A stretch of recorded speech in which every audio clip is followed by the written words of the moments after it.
요즘엔 실버타운 안 갑니다. 이 말 단순한 유행이 아닙니다. 한때는 노후의 로망이었죠. 비싼 돈 내고 들어가면 편하게 살 줄 알았어요. 하지만 지금 진짜 부자들은 그 길을 가지 않습니다. 그들은 이미 새로운 노후 주거를 선택했습니다. 비싸지만 이유가 있는 곳, 요양원보다 품격 있고 실버타운보다 자유로운 곳. 오늘은 그곳의 정체를 끝까지 함께 알아보겠습니다. 예전엔 실버타운이 인생의 목표였죠. 나중에 돈 모아서 실버타운 들어가자. 자식한테 짐 안 되고 편하게 살 수 있잖아.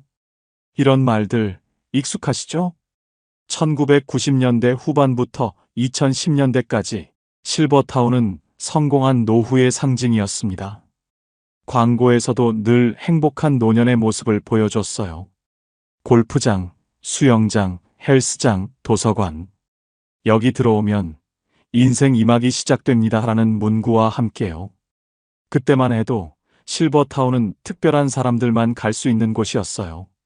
경제적 여유가 있고 건강하고 자녀에게 부담 주기 싫은 어르신들. 그런 분들이 선택하는 품격 있는 노후의 상징이었죠. 하지만 막상 들어가 보면 현실은 다릅니다. 입주 보증금 수천만 원, 월 생활비 200만 원에서 300만 원. 어떤 곳은 1억 원 이상의 보증금에 월 400만 원이 넘는 곳도 있어요. 그 정도 돈이면 호텔에서 살겠네? 라고 생각하실 수 있지만 실상은 호텔과는 거리가 멉니다. 그런데 문제는 돈이 아닙니다.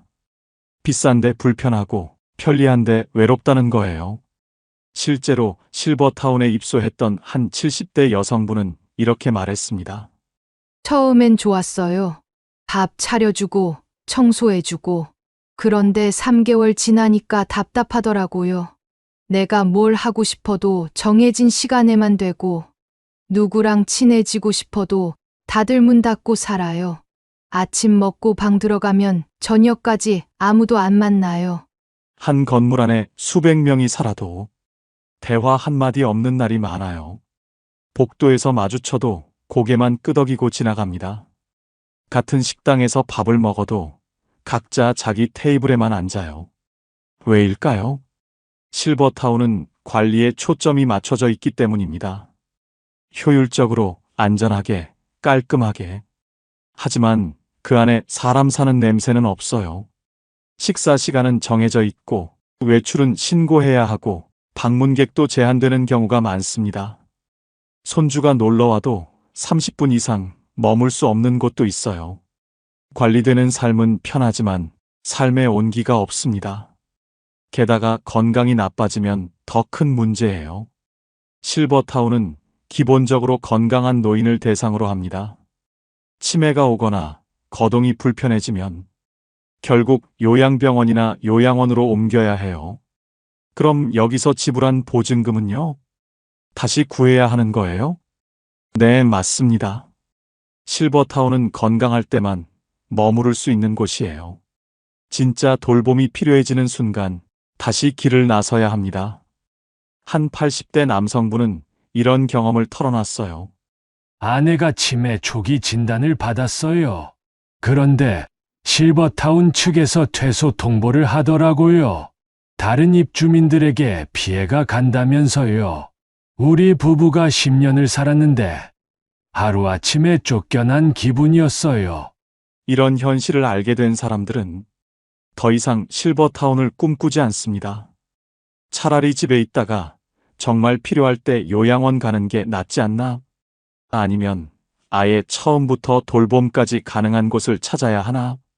실제로 최근 몇 년 사이 실버타운 평균 입주율은 눈에 띄게 낮아졌습니다. 한때 대부분 만실에 가까웠지만 최근에는 공실이 늘었다는 현장 얘기가 이어지고 있어요. 반면 문의는 여전히 많습니다. 그런데 사람들이 묻는 질문이 달라졌어요. 혹시 아프면 어떻게 되나요? 요양 서비스도 있나요? 치매 걸려도 계속 있을 수 있나요? 이 질문들은 실버타운이 답할 수 없는 질문들이에요. 바로 이 지점에서 새로운 선택지가 등장하기 시작했습니다. 요즘 어르신들은 달라요. 이제는 요양보다 자립을 원합니다. 1950년 60년대생, 즉 지금의 60대 70대는 이전 세대와 확실히 다릅니다. 이분들은 한국의 경제 성장을 이끈 세대예요. 스스로 결정하고 일하고 성취해온 분들이죠. 대학 진학률도 높고 해외여행도 다녀왔고 인터넷도 쓸 줄 알아요. 그래서 나이가 들었다고 해서 누군가에게 관리당하는 삶을 원하지 않아요. 돌봄은 필요하지만 내 생활은 내가 지키고 싶다. 자식에게 부담 주기 싫지만 외롭게 살긴 싫다. 도움은 받되 의존하고 싶진 않다. 이런 마음이 커지면서 새로운 형태의 노후 주거가 주목받고 있습니다. 실제로 최근 설문조사에 따르면 65세 이상 노년층의 78%가 자립적인 생활을 유지하면서도 필요시 돌봄을 받을 수 있는 주거 형태를 원한다고 답했습니다. 그리고 이들이 가장 두려워하는 건 존엄의 상실이었어요. 내가 치매 걸리면 어떡하지? 거동이 불편해지면 자식들한테 짐이 되는 거 아냐? 요양원 가면 사람 취급도 못 받는다던데. 한 70대 남성분은 이렇게 말했습니다. 형이 요양원에 있어요. 한 달에 한 번 면회 가는데 갈 때마다 마음이 아파요. 형은 평생 회사 임원이었거든요. 그런데 거기선 그냥 302호 환자예요. 밥 먹여주고 기저귀 갈아주고. 물론 직원들이 최선을 다하는 거 알아요. 근데 나는 저렇게 살고 싶지 않더라고요. 이런 두려움 속에서 노년층이 원하는 건 명확해졌습니다. 첫째, 독립된 공간. 나만의 방, 나만의 화장실, 나만의 시간. 단체 생활이 아니라 개인 생활이 보장되는 곳. 아침에 일어나서 커피 한 잔 마시고, TV 보고, 책 읽고, 이런 소소한 일상이 가능한 곳 말이에요. 둘째, 선택 가능한 돌봄. 아플 때, 필요할 때만 도움받고, 평소엔 내가 원하는 대로 살 수 있는 곳. 오늘은 밥 안 먹고 싶어요 라고 말할 수 있고, 오늘은 방 청소 안 해도 돼요 라고 할 수 있는 자유. 셋째, 품격 있는 환경. 요양원처럼 환자 취급받지 않고 한 사람의 어른으로서 존중받는 곳. 이름이 아니라 호칭으로 불리고 식사도 병원식이 아니라 일반 가정식처럼 나오는 곳. 넷째, 커뮤니티. 혼자 있고 싶을 땐 혼자 있을 수 있지만 외로울 땐 사람을 만날 수 있는 곳. 억지로 프로그램에 참여하지 않아도 되지만 원하면 함께할 수 있는 사람들이 있는 곳. 이 네 가지를 동시에 충족하는 곳, 과연 존재할까요?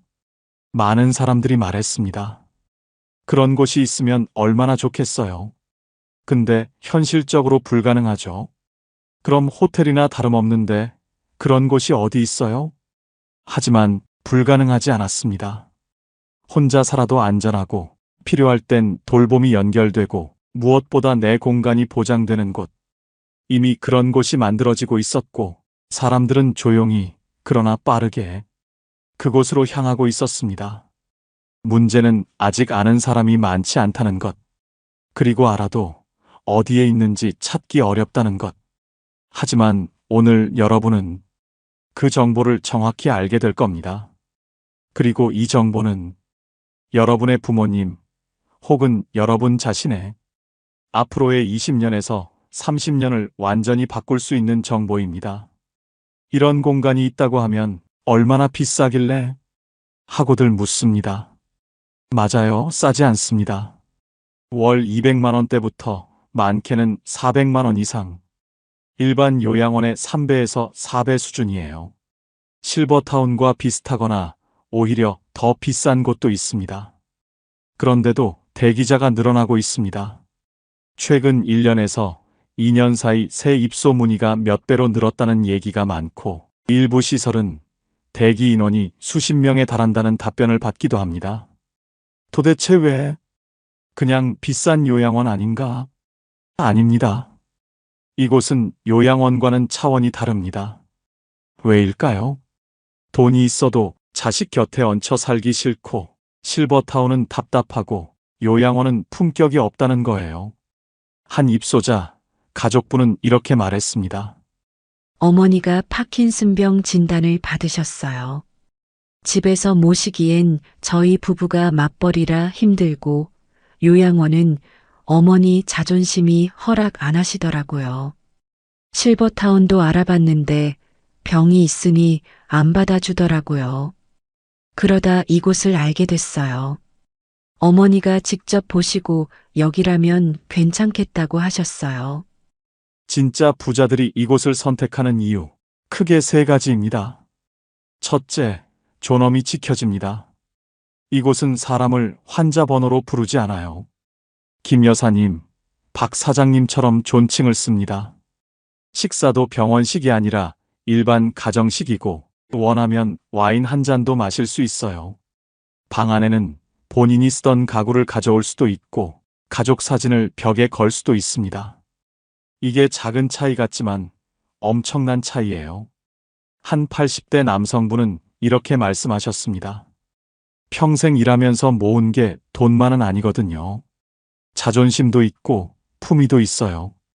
그런데 요양원 가면 그게 다 사라져요. 여긴 달라요. 나를 한 사람으로 대해줘요. 둘째, 건강 상태가 변해도 계속 살 수 있습니다. 실버타운의 가장 큰 문제점 기억하시죠? 건강이 나빠지면 나가야 한다는 것. 하지만 이곳은 다릅니다. 처음 입소할 때는 건강했어도 시간이 지나 치매가 오거나 거동이 불편해져도 그대로 머물 수 있어요. 왜냐하면 이곳은 처음부터 돌봄을 전제로 설계된 공간이거든요. 간호사가 24시간 상주하고 요양보호사가 각 유닛을 담당합니다. 한 70대 여성분의 이야기입니다. 남편이 뇌졸중으로 쓰러졌어요. 한쪽이 마비됐죠. 그런데 여기선 재활 치료도 받고 식사 보조도 받으면서 계속 같은 방에서 지낼 수 있었어요. 저도 옆 유닛에 있으니까 매일 남편 보러 갈 수 있고요. 만약 일반 실버타운이었으면 남편은 요양병원 가고 저는 혼자 남았을 거예요. 셋째, 가족에게 죄책감을 주지 않습니다. 자식들은 부모를 모시고 싶어도 현실적으로 어려워요. 맞벌이 부부가 대부분이고 육아와 일을 병행하기도 벅찹니다. 그렇다고 부모를 요양원에 모시면 주변에서 자식이 불효한다는 소리를 듣기 쉽죠. 하지만 이곳은 다릅니다. 어머니, 좋은 곳에 계시네요. 시설 정말 깔끔하고 좋던데요? 오히려 주변에서 부러워합니다. 자식들도 떳떳하게 말할 수 있어요. 우리 엄마 유니트 케어에 계셔. 한 40대 딸의 말입니다.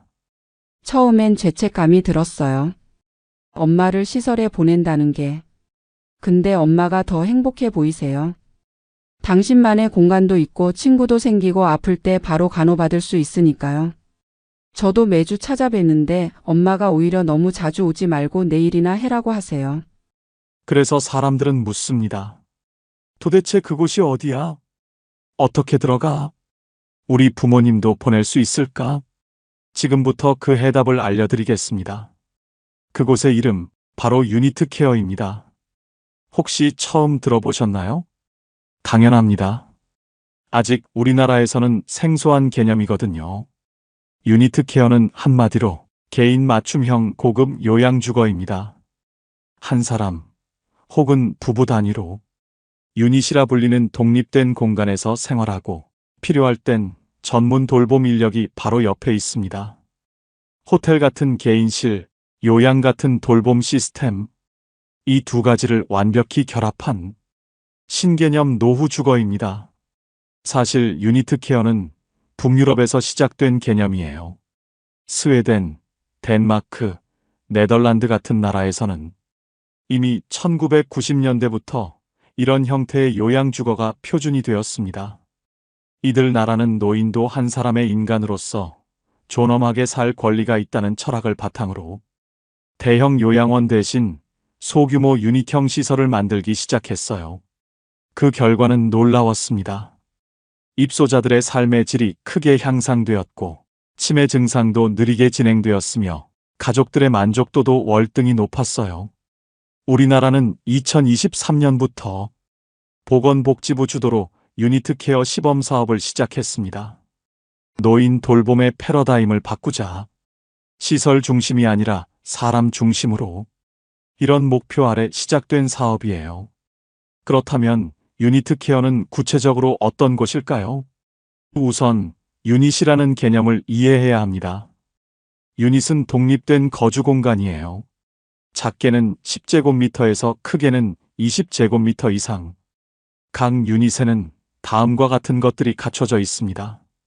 마이너스 침대와 옷장이 있는 개인 침실, 마이너스 독립된 화장실과 샤워실, 마이너스 작은 냉장고와 수납 공간, 마이너스 TV와 인터넷, 마이너스 응급 호출벨, 마이너스 온도 조절 장치. 여기까지 보면 그냥 원룸 아닌가? 라고 생각할 수 있어요. 하지만 차이는 여기서부터 시작됩니다. 각 유닛 밖에는 공용 공간이 있어요. 보통 10개에서 15개 유닛이 하나의 클러스터를 이룹니다. 이 클러스터마다 마이너스 공용 거실, 마이너스 식당, 마이너스 작은 주방, 마이너스 세탁실, 마이너스 간호 스테이션, 이 갖춰져 있어요. 그리고 가장 중요한 것, 각 클러스터마다 전담 요양보호사가 배치됩니다. 이게 일반 요양원과의 결정적 차이예요. 일반 요양원은 요양보호사 1명이 수십 명을 담당하지만 유니트 케어는 1명이 10명에서 15명만 담당합니다. 한 요양보호사의 이야기입니다. 예전 요양원에서는 1명이 30명을 봤어요. 밥 먹이고 기저귀 갈고 약 챙기기도 벅찼죠. 근데 여기선 10명만 봐요. 그러니까 한 분 한 분 이름도 외우고 좋아하는 음식도 알고 어제 기분이 어땠는지도 기억할 수 있어요. 이게 진짜 돌봄이더라고요. 또한 유니트 케어는 의료진이 상주하는 곳이 많습니다. 간호사는 24시간 대기하고 필요시 의사가 방문합니다. 물리치료사, 작업치료사, 영양사도 함께 일해요. 그래서 입소자가 갑자기 아파도 바로 대응할 수 있습니다. 한 입소자 가족의 말입니다. 아버지가 새벽에 갑자기 가슴 통증을 호소하셨대요. 간호사가 바로 달려가서 응급처치하고 119 부르고 병원까지 동행했어요. 만약 집에 혼자 계셨으면 큰일 날 뻔했죠. 이처럼 유니트 케어는 집 같은 편안함과 병원 같은 안전함을 동시에 제공하는 공간입니다. 그래서 사람들은 말합니다. 이런 곳이 진짜 노후 주거지. 유니트 케어의 가장 큰 특징은 자유로운 돌봄이에요. 실버타운과 뭐가 다를까요? 이 질문이 가장 많이 들어옵니다. 둘 다 비싸잖아요. 둘 다 개인실 있잖아요. 그럼 뭐가 달라요? 결정적인 차이, 지금부터 하나씩 알려드리겠습니다. 첫 번째 차이는 건강이 나빠져도 계속 살 수 있습니다. 실버타운의 가장 큰 문제, 기억하시죠? 건강할 때만 머물 수 있다는 것. 치매가 오면 나가야 합니다. 거동이 불편해지면 나가야 합니다. 병원 입원이 잦아지면 역시 나가야 합니다. 한 실버타운 입소자의 경험담입니다. 남편이 파킨슨병 진단을 받았어요. 처음엔 괜찮았는데 점점 악화됐죠. 그러다 실버타운 측에서 통보가 왔어요. 다른 입주민 분들께 불편을 드릴 수 있어 퇴소 권고합니다라고요. 우리 부부 8년 살았는데 결국 나와야 했어요. 하지만 유니트 케어는 정반대예요.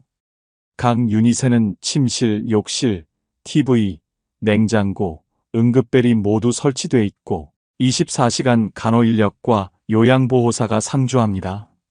처음 입소할 때 건강했어도 시간이 지나 치매가 오거나 거동이 불편해져도 그대로 머물 수 있어요. 왜냐하면 처음부터 돌봄을 전제로 설계된 공간이니까요. 한 유니트 케어 입소자, 가족의 말입니다. 어머니가 처음 입소하실 땐 건강하셨어요. 그런데 2년 뒤 치매 초기 진단을 받으셨죠. 저희는 이제 다른 데로 옮겨야 하나 걱정했는데 시설 측에서 괜찮습니다. 저희가 끝까지 모시겠습니다라고 하더라고요.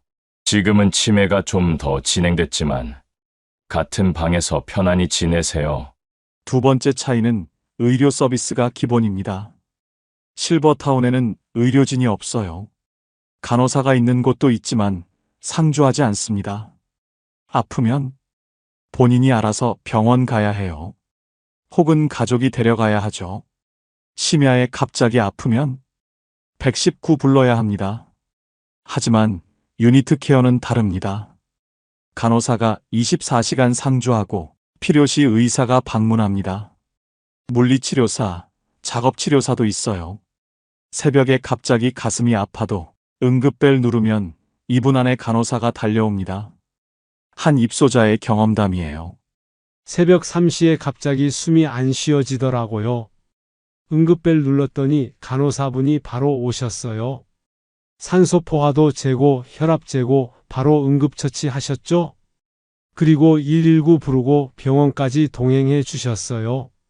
만약 실버타운이었으면 혼자 전화기 찾느라 허둥댔을 거예요. 세 번째 차이는 소규모 커뮤니티가 형성됩니다. 실버타운은 보통 대규모예요. 한 건물에 200명, 300명씩 살아요. 그러다 보니 얼굴은 마주쳐도 이름은 모르는 사람이 대부분이죠. 복도에서 스쳐 지나가고 식당에서 마주쳐도 인사만 하고 각자 방으로 돌아갑니다. 사람은 많은데 외롭다. 실버타운 입소자들이 가장 많이 하는 말이에요. 하지만 유니트 케어는 10명에서 15명이 하나의 가족 단위로 생활합니다. 공용 거실도 아늑하고 식당도 가정집 식당처럼 작아요. 매일 같은 사람들과 얼굴 보고 자연스럽게 이야기 나누고 생일이면 함께 축하해주죠. 한 입소자, 어르신의 이야기입니다. 예전 실버타운에선 300명이 살았어요. 근데 친한 사람 하나 없었죠. 여긴 우리 유닛에 12명 살아요. 다 가족 같아요. 아침에 어제 잘 주무셨어요? 부터 시작해서 저녁에 내일 또 봐요까지. 이게 진짜 사는 거더라고요. 네 번째 차이는 돌봄 강도를 선택할 수 있습니다. 실버타운은 기본적으로 자립을 전제로 해요. 밥 차려주고 청소해주는 건 기본이지만 개인 간병이나 돌봄은 별도 비용이에요. 그것도 아주 비쌉니다. 개인 간병사를 쓰려면 하루 10만 원에서 15만 원, 한 달이면 300만 원에서 450만 원이 추가로 듭니다. 하지만 유니트 케어는 돌봄이 기본 서비스예요. 요양보호사가 각 유닛을 담당하고 필요한 만큼 도움을 받을 수 있어요. 오늘은 혼자 씻을 수 있으면 혼자 씻고, 내일은 힘들면 도움받고, 식사도 마찬가지예요. 식당에서 혼자 먹을 수 있으면 식당에서 먹고, 힘들면 방으로 가져다 드리고, 더 힘들면 식사 보조까지 해드려요. 한 요양보호사의 말입니다. 어르신들 상태가 매일 달라요. 오늘 건강하셔도 내일 컨디션이 안 좋을 수 있거든요. 그래서 저희는 매일 체크해요. 오늘은 어떠세요? 혼자 하실 수 있으세요? 필요한 만큼만 도와드리죠. 이게 진짜 맞춤 돌봄이에요. 실버타운은 기본 비용 외에 추가 비용이 정말 많아요. 개인 간병 따로, 병원 동행 따로, 특식 먹고 싶으면 또 따로, 특수 세탁도 따로예요. 월 300만 원 낸다고 끝이 아니에요. 여기저기 추가하다 보면 어느새 400만 원, 500만 원 훌쩍 넘어가죠. 그런데 유니트 케어는 기본 비용에 대부분 포함되어 있어요. 하루 세 끼 식사에 간식까지 세탁, 청소, 생활지원, 기본 간호, 요양보호까지요. 물론 의료비나 특수치료는 별도지만 일상적인 돌봄은 거의 다 포함이에요. 이게 바로 실버타운 대신 유니트 케어를 선택하는 이유입니다. 나이 들어도 품격 있게 살고 싶고, 아파도 쫓겨나지 않는 곳에서 살고 싶고, 돌봄은 받되 혼자만의 공간은 지키고 싶은 거죠. 이 모든 걸 충족하는 곳, 그곳이 바로 유니트 케어입니다. 유니트 케어는 단순한 요양시설이 아닙니다. 개인 맞춤 돌봄을 중심으로 한 새로운 노년 주거 모델이에요. 그런데 모든 유니트 케어가 똑같지는 않아요. 크게 3가지 유형으로 나뉘는데요. 각자 건강 상태와 경제적 여건에 따라 선택할 수 있어요. 하나씩 살펴볼게요. 첫 번째는 요양병원 부설형 유니트 케어예요. 이름 그대로 요양병원 안에 만들어진 유니트 케어죠. 의료진이 상주하고요. 재활치료랑 간호 중심의 돌봄을 제공합니다. 여기는 누가 들어갈 수 있냐면요. 장기요양 등급 1등급에서 5등급을 받은 분들만 입소할 수 있어요. 장기요양 등급이 뭔지 모르시는 분들 많으실 텐데요. 국민건강보험공단에서 평가하는 돌봄 필요도 등급이에요. 쉽게 말하면 얼마나 돌봄이 필요한지 판정하는 거죠. 1등급이 가장 중증이고요. 5등급이 가장 경증입니다. 요양병원 부설형의 가장 큰 장점은 뭐냐면요. 요양보험이 적용된다는 거예요. 그래서 본인 부담금이 상대적으로 적습니다. 월 60만 원에서 150만 원 정도. 물론 등급이랑 소득 수준에 따라 달라지긴 하지만요. 일반 유료 요양병원보다는 훨씬 저렴해요. 한 가족분이 이런 이야기를 하셨어요. 아버지가 뇌졸중으로 쓰러지셨대요.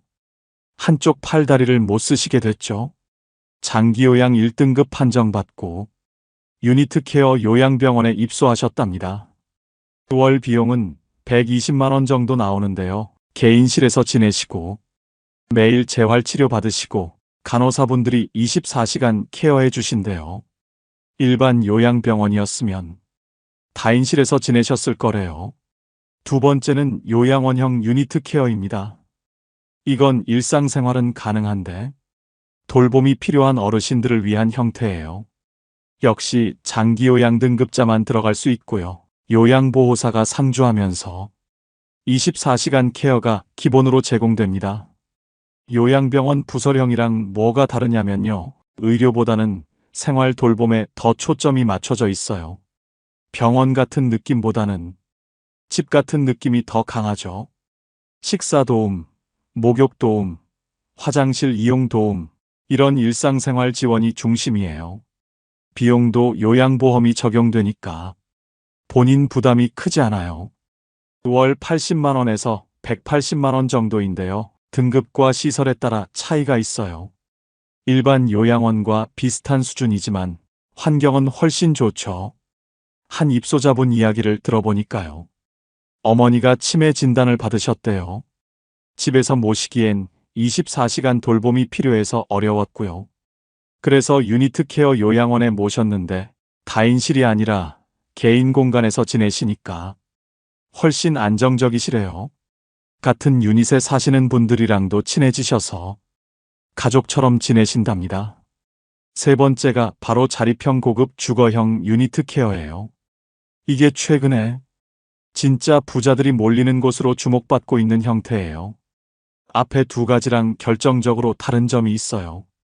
요양 등급이 없는 건강한 노년층도 입소할 수 있다는 거죠. 쉽게 말하면요. 아직 건강한데 미리 들어가서 사는 거예요. 호텔식 생활과 전문 돌봄을 동시에 누릴 수 있고요. 나중에 건강이 나빠져도 계속 그곳에서 살 수 있어요. 그런데 이 자립형은 전액 자비 부담이에요. 요양보험 적용이 안 돼요. 그래서 비용이 확 올라가죠. 1인실은 월 170만 원에서 300만 원대, 부부실은 250만 원에서 400만 원 이상입니다. 여기엔 뭐가 포함되냐면요. 식사, 세탁, 청소, 간식, 생활 지원 서비스가 다 포함돼요. 의료랑 간병은 필요할 때 별도로 청구되고요. 그러니까 한 달 총 비용은 평균 250만 원에서 400만 원 이상 보시면 돼요. 와, 진짜 비싸네요. 네, 맞아요. 비쌉니다. 실버타운이랑 비슷하거나 더 비싼 수준이에요. 그런데도 사람들이 몰리는 이유가 있어요. 실버타운은 건강할 때만 있을 수 있잖아요. 아프면 나가야 하고요. 그런데 여기는 한번 들어가면 건강이 나빠져도 계속 있을 수 있어요. 요양보호사가 상주하니까 돌봄도 받을 수 있고요. 간호사도 24시간 있으니까 응급 상황에도 바로 대응할 수 있고요. 한 70대 부부분 사례를 말씀드릴게요. 부부가 함께 자립형 유니트 케어에 입소하셨대요. 월 비용은 350만 원 정도 나온답니다. 비싸긴 한데요. 두 분 다 건강하실 때 미리 들어가신 거예요. 지금은 편하게 지내시다가 나중에 누가 먼저 아파도 같은 곳에서 계속 함께 있을 수 있으니까 안심이 되신대요. 자녀분이 이런 말씀을 하시더라고요. 부모님 두 분 모시려면 집에서는 도저히 불가능하고요. 그렇다고 따로 떨어뜨려 놓을 수는 없잖아요. 실버타운은 나중에 건강 나빠지면 나가야 하니까 불안하고요. 그래서 처음부터 돌봄까지 가능한 이곳을 선택했어요. 비용은 부담되지만 마음의 평화를 얻었어요. 이게 바로 돈이 있어도 실버타운 대신 유니트 케어를 선택하는 이유입니다.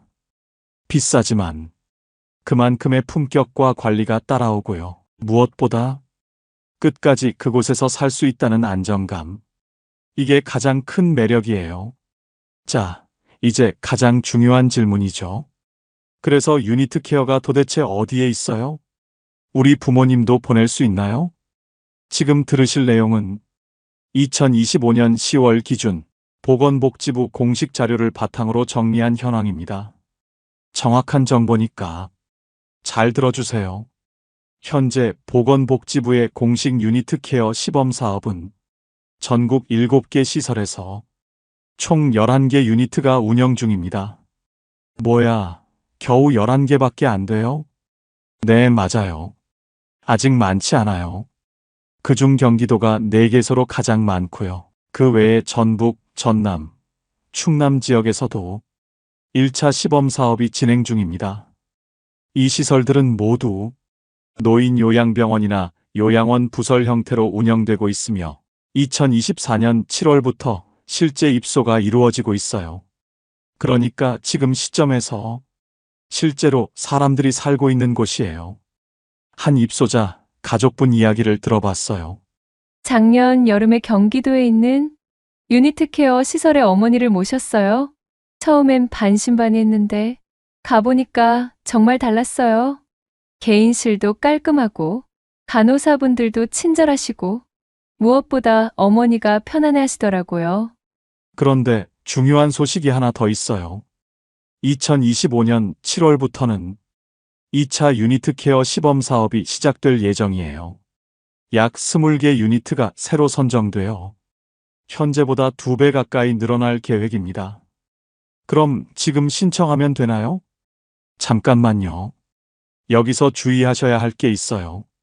지금 시점인 10월 기준으로는 2차 시설이 아직 본격 운영되진 않았고요. 선정 및 준비 단계에 있습니다.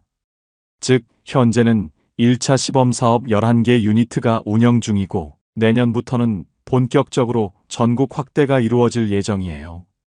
그럼 우리 지역에는 없는데 어떡하죠? 이게 지금 많은 분들이 겪는 어려움이에요. 서울에는 아직 공식 시범 사업 시설이 없고요. 부산, 대구, 인천 같은 대도시에도 없어요. 그래서 경기도나 다른 지역으로 알아보시는 분들이 많습니다. 한 서울 거주자분은 이렇게 말씀하셨어요. 서울에 살지만 부모님은 경기도 유니트 케어에 계세요. 처음엔 멀어서 걱정했는데 1시간이면 가니까 괜찮더라고요. 주말마다 찾아뵙고 평일엔 영상통화로 얼굴 봐요. 멀어도 좋은 환경에 계시는 게 마음이 편해요. 그리고 또 하나 알아두셔야 할 게 있어요. 공식 시범 사업 외에도 민간에서 운영하는 유니트 케어형 시설들이 조금씩 생기고 있어요. 이런 곳들은 보건복지부 시범사업은 아니지만 유니트 케어 개념을 도입해서 운영하는 곳들이에요. 당연히 전액 자비 부담이고요. 비용도 더 비싼 편이에요. 하지만 선택지가 많지 않으니까 이런 곳들도 알아보시는 분들이 계세요. 그럼 어떻게 찾아요? 일단 가장 확실한 방법은 보건복지부나 국민건강보험공단 홈페이지에 올라온 유니트 케어 시범사업 공지문을 확인하는 거예요. 거기엔 참여기관 이름과 주소, 연락처가 전부 공개되어 있습니다. 참여시설 목록을 확인하셨다면 해당 시설에 직접 전화로 문의하시면 됩니다. 현재 입소 가능 여부, 대기 상황, 비용 등을 상담받으실 수 있어요. 입소하려면 어떻게 해야 하나요? 일단 장기요양 등급이 필요한 곳은 먼저 등급 신청을 하셔야 해요. 국민건강보험공단에 장기요양 인정 신청을 하시면 직원이 방문해서 평가를 해요. 그리고 등급이 나오면 해당 시설에 직접 연락해서 입소 가능 여부를 문의하시면 됩니다. 자립형 고급 주거형은 등급 없이도 입소 가능하지만 이건 전액 자비라서 비용 부담이 크죠. 그리고 솔직히 말씀드리면요. 지금은 시설 자체가 많지 않아서 입소가 쉽지 않을 수 있어요. 각 시설마다 상황이 다르니까 직접 문의해 보시는 게 가장 확실합니다. 이제 유니트 케어는 요양의 개념을 넘어 노년의 자립과 품격을 함께 담는 새로운 노후 주거 모델로 자리 잡고 있습니다. 아직은 시작 단계예요. 시설도 많지 않고 알려지지도 않았죠. 하지만 빠르게 확대되고 있어요. 내년이면 20개 유니트가 더 생기고 그 다음 해면 더 많이 생길 거예요. 지금은 경기도, 전북, 전남, 충남 이 지역들에만 있지만 머지않아 전국 어디서나 유니트 케어를 선택할 수 있는 날이 올 거예요.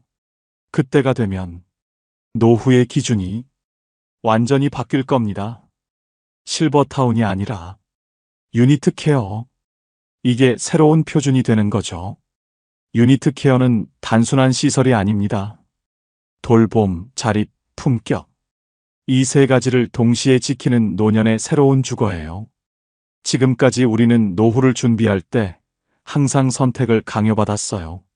집에서 자식과 살 것인가, 시설로 갈 것인가, 편안함을 택할 것인가, 자유를 택할 것인가. 이 모든 게 양자택일의 문제였죠. 하지만 이제는 달라졌습니다. 유니트 케어는 이 모든 걸 함께 가질 수 있는 곳이에요. 실버타운보다 비싸지만 그만큼 삶의 질이 다릅니다. 예전엔 노후가 버티는 시간이었어요. 건강 버티고, 외로움 버티고, 자식한테 짐 안 되려고 버티고. 하지만 이제는 누리는 시간이 되어야 해요. 나이가 들어도 나로 살 수 있는 시간. 유니트 케어가 제시하는 건 바로 이런 노후예요. 물론 아직 갈 길이 멉니다. 전국에 겨우 11개 유니트밖에 없으니까요. 하지만 시작이 중요합니다. 10년 전만 해도 1인실 요양원은 상상도 못했어요. 5년 전만 해도 유니트 케어라는 말조차 몰랐어요. 그런데 지금은 보건복지부가 직접 나서서 새로운 모델을 만들고 있어요. 시범 사업이 성공하면 더 많은 시설이 생길 거예요. 5년 후, 10년 후에는 유니트 케어가 요양시설의 표준이 될 수도 있어요. 유니트 케어는 가족 관계도 바꿔놓습니다. 의무가 아니라 사랑으로, 짐이 아니라 존중으로. 부모님은 편안하게 지내시고 자녀는 죄책감 없이 찾아뵐 수 있고, 이게 모두가 행복한 새로운 노후의 모습이에요. 결국 선택의 문제예요. 어떤 노후를 원하느냐, 어떤 삶을 살고 싶으냐. 유니트 케어는 그 선택지 중 하나를 제시합니다. 완벽하진 않지만 가장 진보적인 선택지. 아직 부족하지만 계속 발전하고 있는 선택지. 그리고 머지않아 우리 모두가 선택할 수 있는 표준이 될 선택지. 요즘엔 실버타운 안 갑니다. 진짜 부자들이 몰리는 이유, 이제 아시겠죠? 비싼 이유가 분명한 곳, 유니트 케어. 돌봄이 필요해도 품격은 포기하지 않는 삶. 나이가 들어도 나로 살 수 있는 삶. 그게 바로 새로운 노후의 기준입니다. 유니트 케어가 모든 문제의 해답은 아닙니다. 비용도 부담스럽고 시설도 아직 많지 않고 지역도 제한적이죠. 하지만 분명한 건 이게 올바른 방향이라는 거예요. 10년 후, 20년 후, 우리가 나이 들었을 때는 지금보다 훨씬 더 많은 선택지가 있을 겁니다. 그리고 그 선택지 중 하나는 분명 유니트 케어일 거예요. 오늘 이 영상이 여러분의 선택에 조금이라도 도움이 되었길 바랍니다.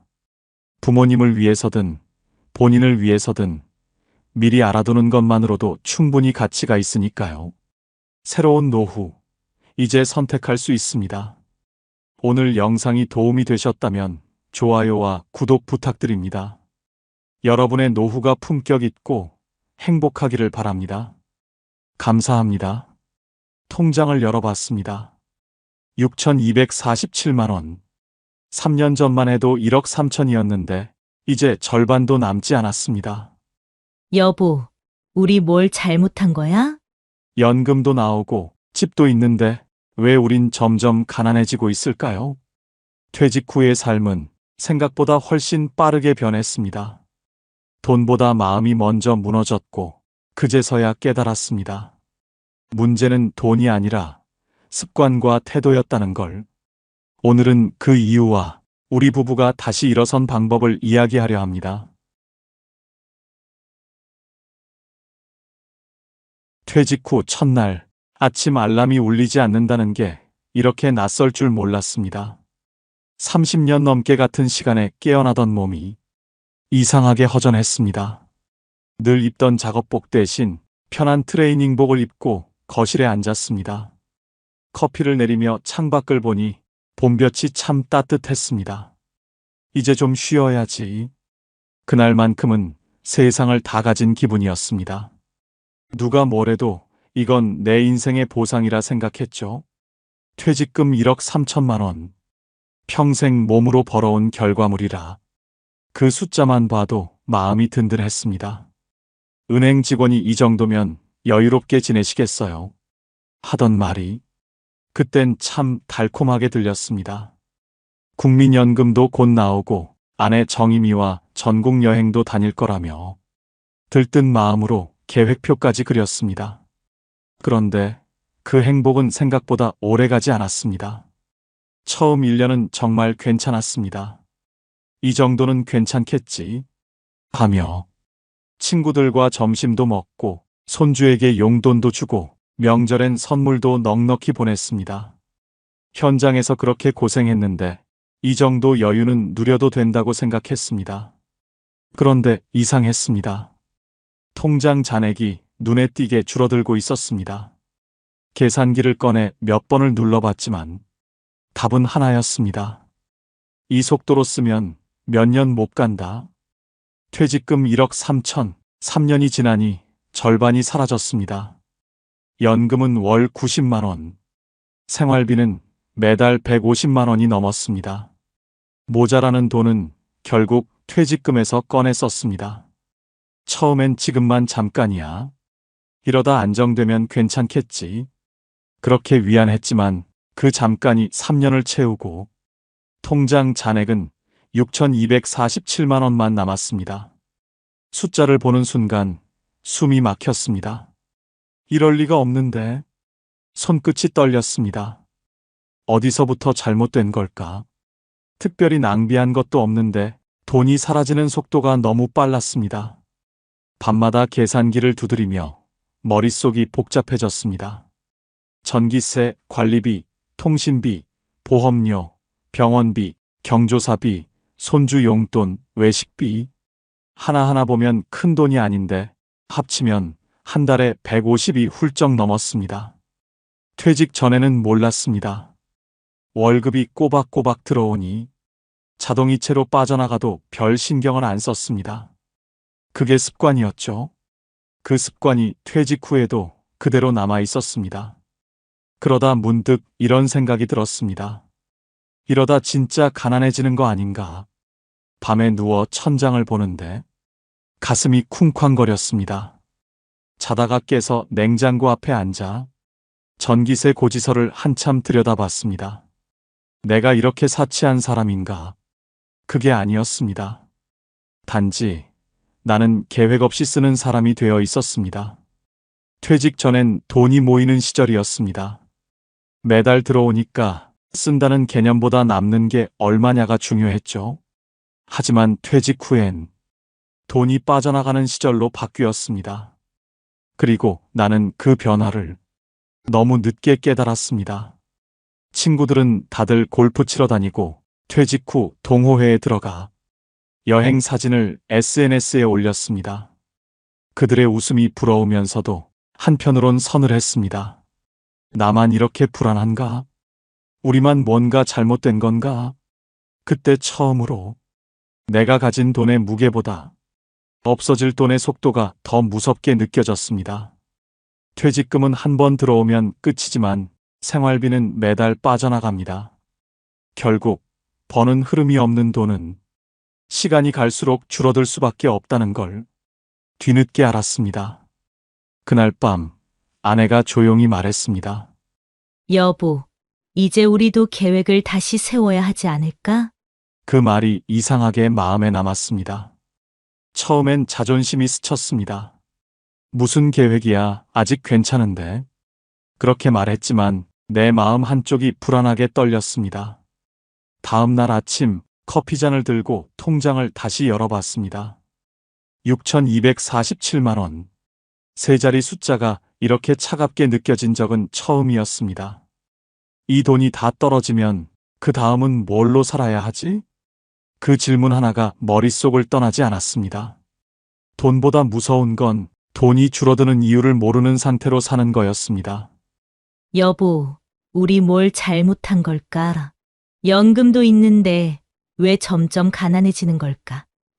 그 질문이 내 마음에 오래 남았습니다. 그리고 그 질문이 우리를 다시 현실로 불러냈습니다. 아직은 몰랐지만 그게 우리 인생 두 번째 전환점의 시작이었습니다. 퇴직 후 3년 저는 늘 이렇게 생각했습니다. 이 정도는 괜찮겠지. 하지만 그 괜찮겠지라는 말이 저와 아내를 천천히 가난하게 만들고 있었습니다. 처음엔 정말 사소한 것들이었습니다.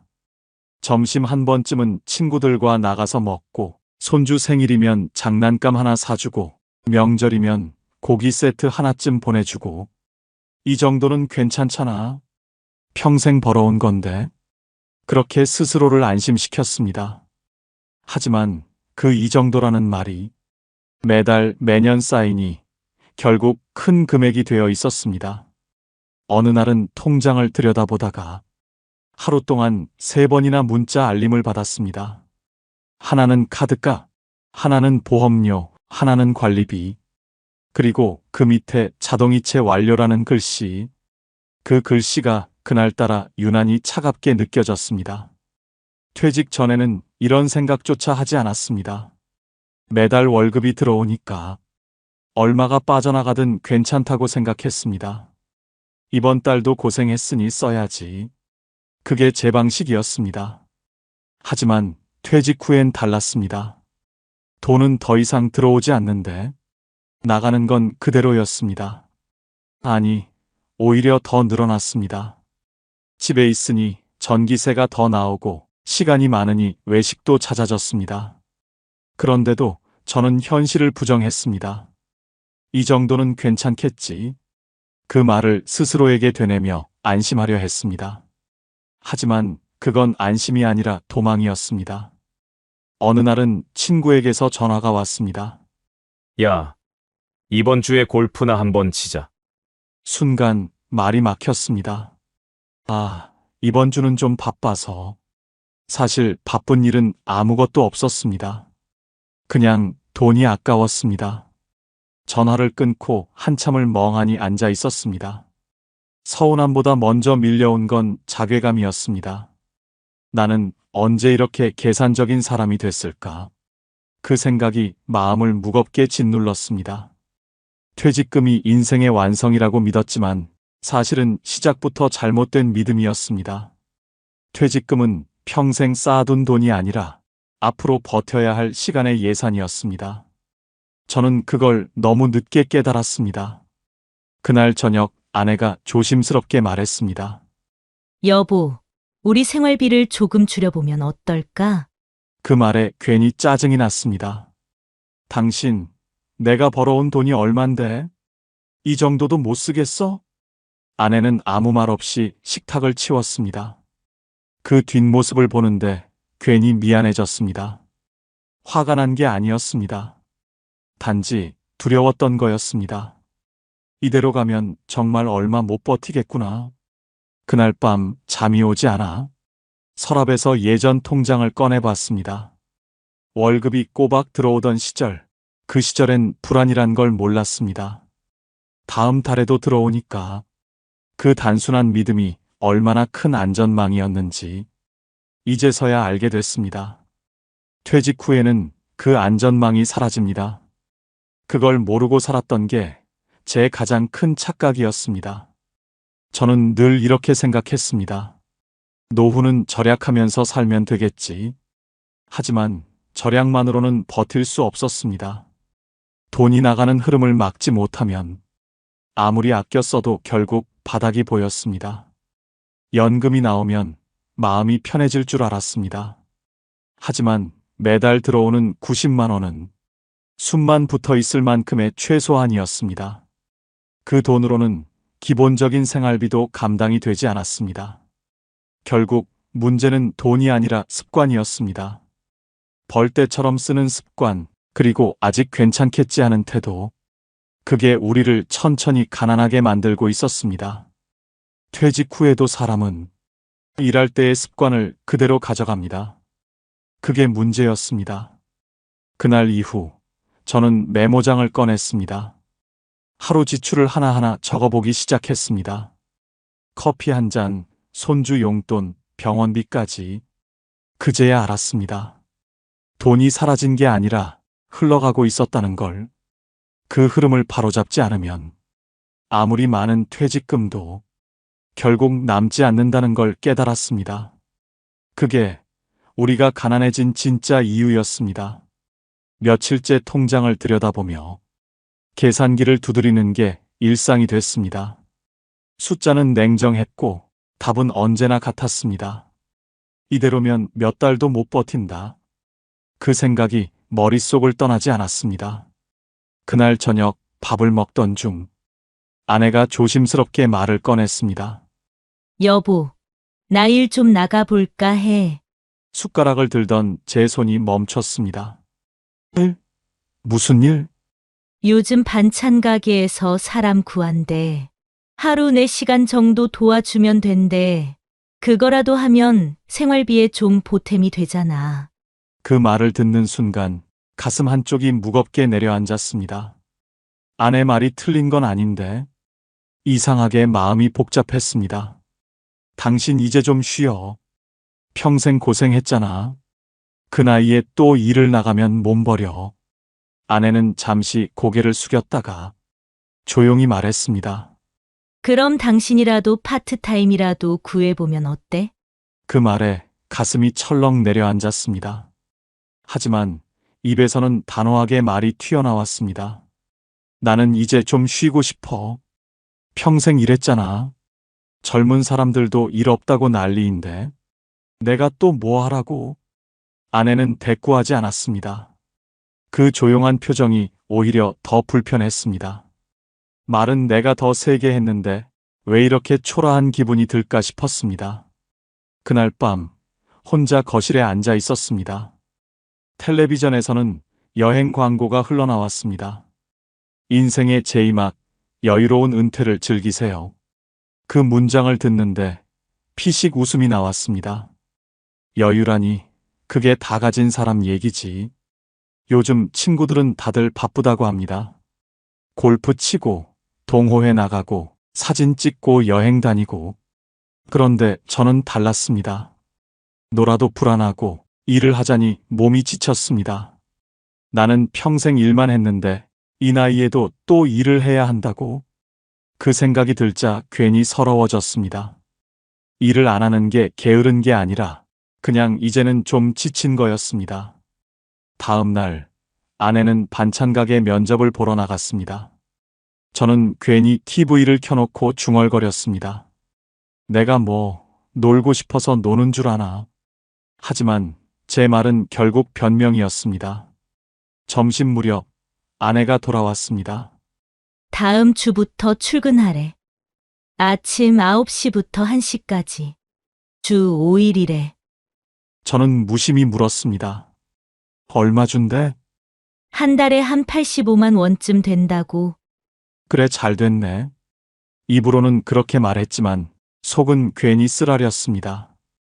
그날 밤 아내는 피곤한 얼굴로 잠이 들었습니다. 저는 불을 끄고 혼잣말을 했습니다. 내가 이 나이에 또 일을 해야 하나? 이게 다 뭐라고?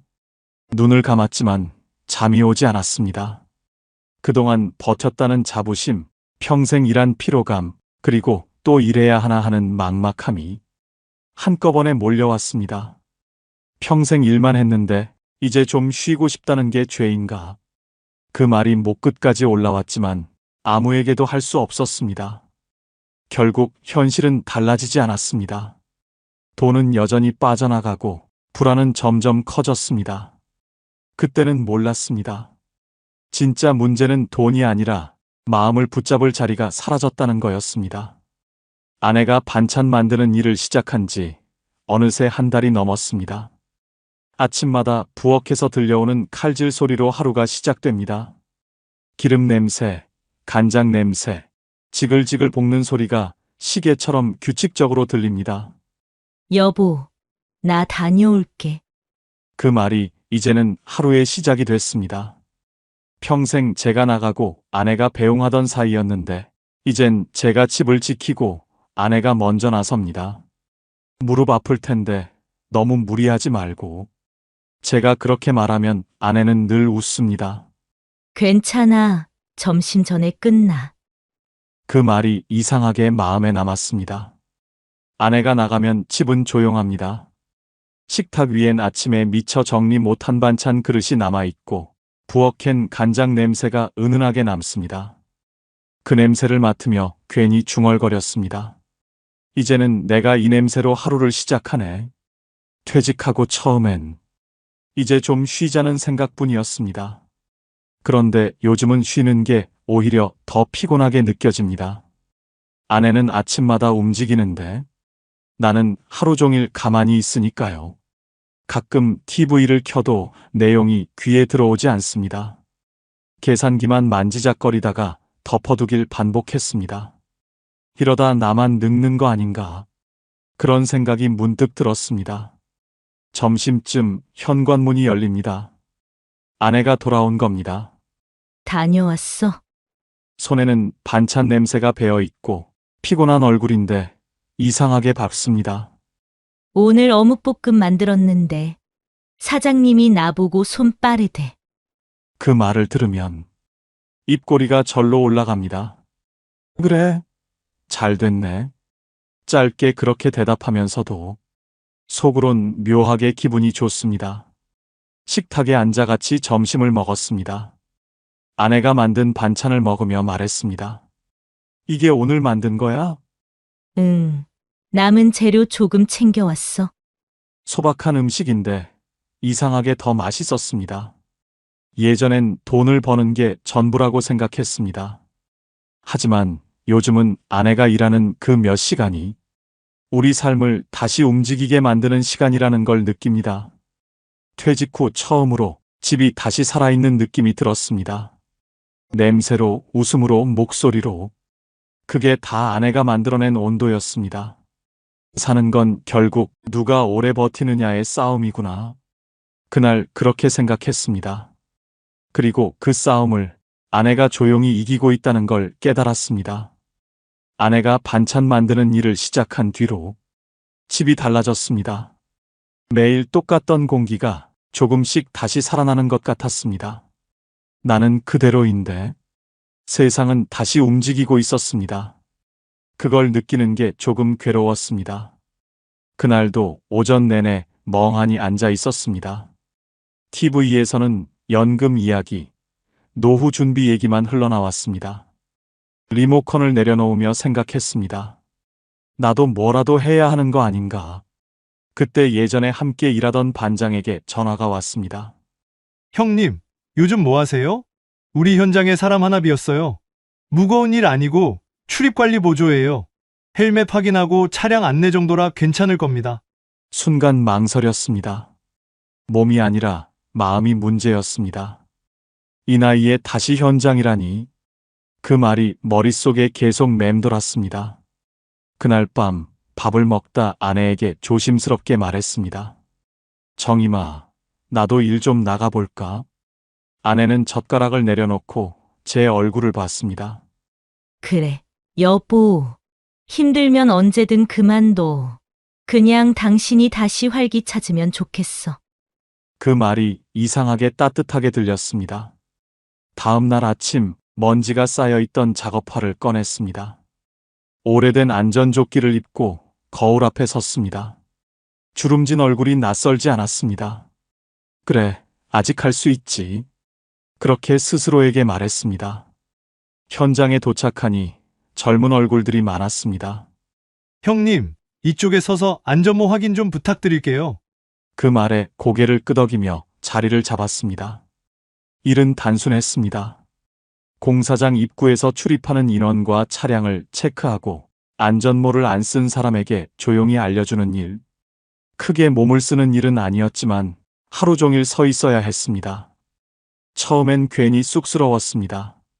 예전엔 현장을 이끌던 사람이었는데 이젠 출입을 지키는 사람이라니. 삶이 이렇게 돌 수도 있구나 싶었습니다. 그런데 이상했습니다. 하루가 지나고 나니 그 단순한 일 속에서도 이상하게 마음이 편안했습니다. 누군가에게 형님 수고하셨습니다. 그 한마디가 그렇게 따뜻할 줄 몰랐습니다. 점심시간에 반장이 다가와 말했습니다. 형님, 오랜만인데도 꼼꼼하시네요. 덕분에 현장 분위기가 좋아요. 그 말에 피식 웃음이 났습니다. 별일 아닌 칭찬인데 이상하게 가슴이 뭉클했습니다. 퇴근 후 작업복 주머니에서 명찰을 꺼내며 생각했습니다. 이게 뭐라고 이렇게 마음이 놓이지?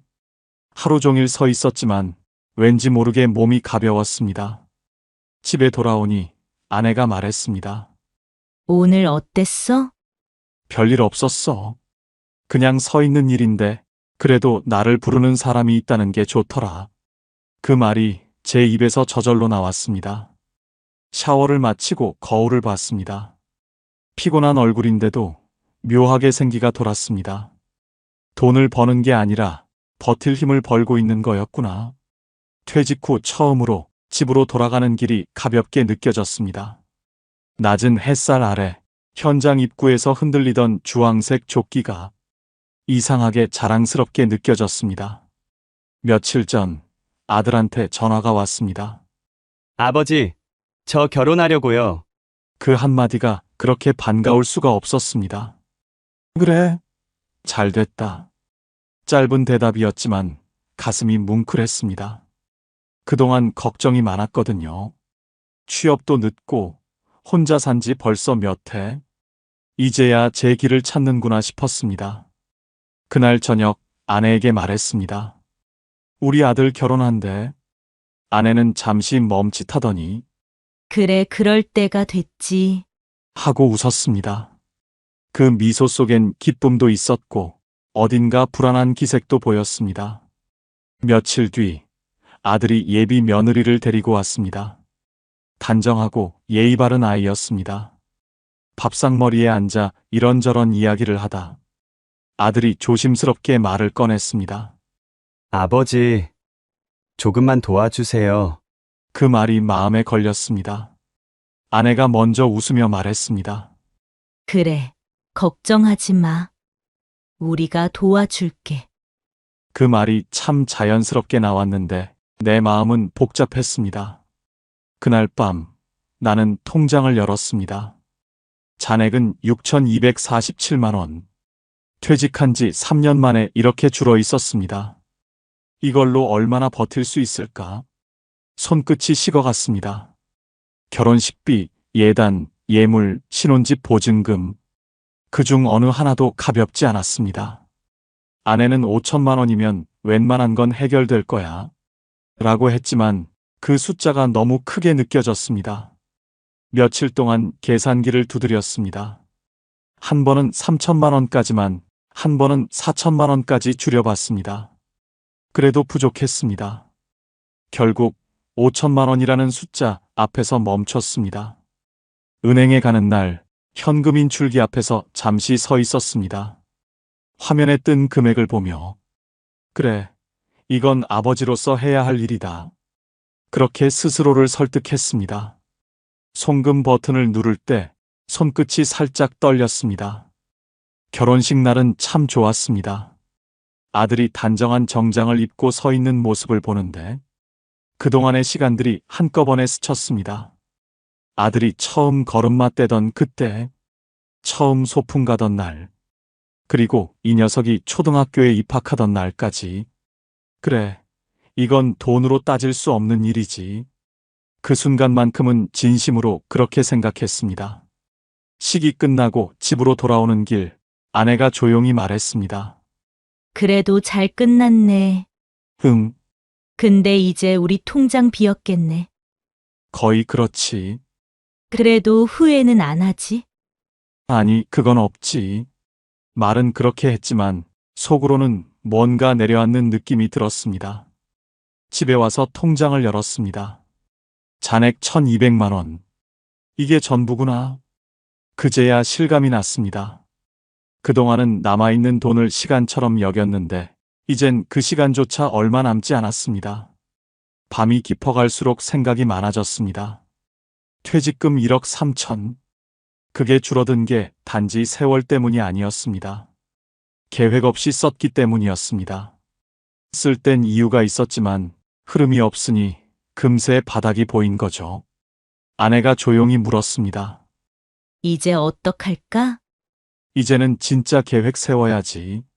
그럼 다음 달부터라도 같이 정리해볼까? 그래, 우리 둘이 머리 맞대자. 그날 밤 나는 천장을 바라보다가 문득 생각했습니다. 돈을 버는 시절이 끝났다면 이제는 버티는 법을 배워야 한다. 그 생각이 이상하게 마음을 편하게 했습니다.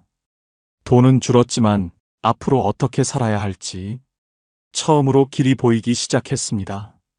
결혼식이 끝나고 며칠이 지났습니다. 아들의 신혼여행 사진이 톡으로 하나둘 올라왔습니다. 바다 위로 빛이 반짝이고 웃는 얼굴에는 걱정이 없었습니다. 그 사진을 보며 저도 웃었지만 손끝은 여전히 묵직했습니다. 통장을 열었습니다. 잔액은 1,200만 원. 숫자는 분명했지만 이 돈이 어디로 흘러가야 할지 막막했습니다.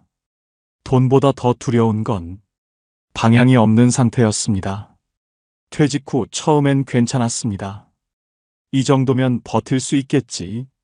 그렇게 스스로를 안심시켰지만 결국 돈은 생각보다 훨씬 빠르게 줄었습니다. 그동안은 쓰는 이유만 있었지 지키는 방법은 없었습니다. 그날 밤 계산기를 꺼냈습니다. 생활비, 공과금, 관리비, 보험료, 병원비, 용돈. 적어도 한 달에 150만 원은 필요했습니다. 이러면 8개월이면 끝이네. 혼잣말이 새어나왔습니다. 그 말을 스스로 듣고 나니 이제는 정말 달라져야겠다는 생각이 들었습니다. 그때 문득 떠올랐습니다. 돈은 모으는 게 아니라 흐름을 만들어야 하는 거구나. 지금까진 한 통장에 모든 돈이 섞여 있었습니다. 쓸 이유는 다 달랐는데 돈은 한 줄로만 흘렀습니다. 그게 문제였습니다. 그날 밤 노트를 꺼냈습니다. 그리고 동그란 원 4개를 그렸습니다. 각각의 이름을 붙이기 시작했습니다. 첫 번째 원에는 생활비 주머니라고 썼습니다. 매달 나가는 고정지출, 살기 위해 꼭 써야 하는 돈입니다. 이건 어쩔 수 없는 돈이니 매달 일정액을 고정으로 빼두기로 했습니다. 두 번째 원에는 비상주머니, 언제 닥칠지 모르는 돌발 상황을 대비하는 돈입니다. 아내가 허리를 다쳤을 때가 떠올랐습니다. 그때 그 돈이 없었다면 정말 막막했을 겁니다. 이건 절대 손대지 않는 돈으로 정했습니다. 세 번째 원에는 여유 주머니, 한 달 살림을 마치고 조금이라도 남는 돈, 혹은 작은 수입이 생기면 이곳에 넣기로 했습니다. 가끔 외식하거나 손주에게 용돈을 줄 때 눈치 보지 않고 쓸 수 있는 주머니였습니다. 마지막 네 번째 원에는 꿈 주머니. 퇴직 후엔 다 끝난 줄 알았지만 아직도 하고 싶은 게 남아 있었습니다. 작은 텃밭을 가꾸고 가끔 바람 쐬며 커피 한 잔 마실 여유. 그런 사소한 꿈을 위한 돈이었습니다. 네 개의 원을 그려놓고 보니 이상하게 마음이 정리됐습니다. 돈이 나뉘니 생각이 나뉘고 생각이 나뉘니 마음이 가벼워졌습니다. 다음 날 아침 봉투 4개를 꺼내 각각 이름을 적었습니다. 생활비, 비상, 여유, 꿈. 손끝이 단단해지는 기분이었습니다. 아내는 아무 말 없이 그중 비상 주머니 봉투를 서랍에 넣었습니다. 그걸 보며 마음이 조금 든든해졌습니다. 그날 밤 다시 통장을 열었습니다. 금액은 여전히 1,200만 원. 하지만 이번에는 그 숫자가 작게 느껴지지 않았습니다. 이제는 어떻게 써야 할지 방향을 세웠으니까요. 돈은 여전히 많지 않았지만 적어도 이제부터는 흐름을 만들어 보려 합니다. 퇴직금 1억 3천에서 시작한 돈의 여정이 여기서 끝이 아니라 새로운 시작이 될 수 있기를 바라며 나는 조용히 노트를 덮었습니다. 새벽 공기가 차갑습니다. 나는 늘 그렇듯 6시 전에 집을 나섭니다. 하루를 버티는 일은 여전히 쉽지 않지만 몸이 움직이니 마음이 덜 무겁습니다. 아내는 8시 반이면 가게로 출근합니다. 9시부터 1시까지 반찬을 만들며 오늘은 멸치볶음이 금방 나갔어. 이런 말을 건넬 땐 늘 얼굴이 밝습니다. 퇴직 후 4년, 이제는 통장을 열어도 두렵지 않습니다. 연금 90만 원, 아내의 일로 85만 원, 내 일로 120만 원, 이 세 흐름이 만들어내는 월 295만 원. 큰 돈은 아니지만 그 안에서 우리는 다시 우리답게 살고 있습니다. 예전엔 돈이 줄어드는 게 두려웠지만 이젠 흐름이 있다는 것만으로도 든든합니다. 아내의 일, 내 일, 그리고 연금. 그 세 줄의 흐름이 우리의 노후를 지탱해주고 있습니다. 밤이면 노트를 펴고 그때 그려둔 4개의 원을 다시 봅니다. 생활비, 비상, 여유, 꿈. 이제는 그 안에서 삶의 균형이 자연스럽게 맞춰집니다. 아내가 말합니다. 우리 이제는 괜찮지? 나는 웃으며 대답합니다. 그래, 우린 버티는 법을 배웠잖아. 퇴직금 1억 3천에서 시작한 삶이 이제는 숫자가 아닌 태도의 문제가 되었습니다. 돈은 줄었지만 마음은 단단해졌습니다. 그리고 나는 노트 마지막 장에 조용히 이렇게 적습니다. 버티는 사람은 결국 이기는 사람이다. 끝까지 버티는 사람, 결국 평화를 얻는다. 당신의 하루에도 작은 위로가 되었길 바랍니다. 구독과 좋아요는 다음 봄날을 이어가는 힘이 됩니다.